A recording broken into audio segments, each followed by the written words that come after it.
लिंडा एक 13 साल की प्यारी सी लड़की थी, मगर उसका मन हमेशा थोड़ा उदास रहता था।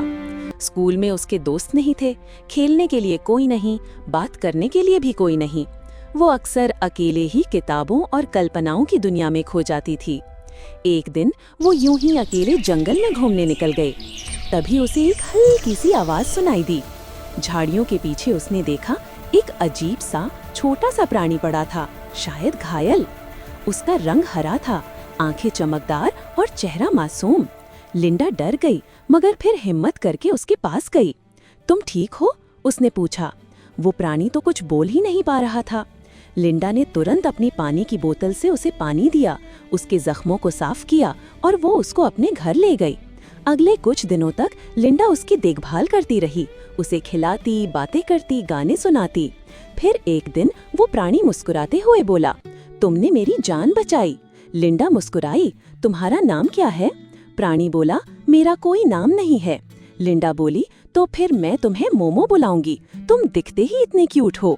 मोमो मुस्कुराया और तभी एक दिन उसने लिंडा से पूछा, तुम बाहर घूमने क्यों नहीं जाती? लिंडा बोली, क्योंकि मेरे पास कोई दोस्त नहीं है। मोमो बोला, अब से मैं तुम्हारा दोस्त हूँ, चलो मैं तुम्हें एक जादुई जगह दिखाता हूँ।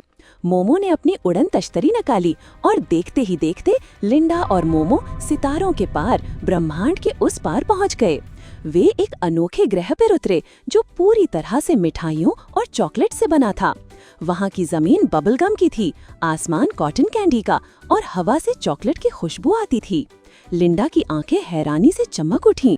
उन्होंने वहाँ कई मशहूर इमारतें देखीं, मगर सब खाने की चीजों से बनी थीं। हॉलीवुड का बड़ा साइन डार्क चॉकलेट से बना था। Statue of Liberty mint green candy से चमक रही थी। Sydney Opera House vanilla wafer से बना था। कोलोसियम हेजलनट कुकीज से,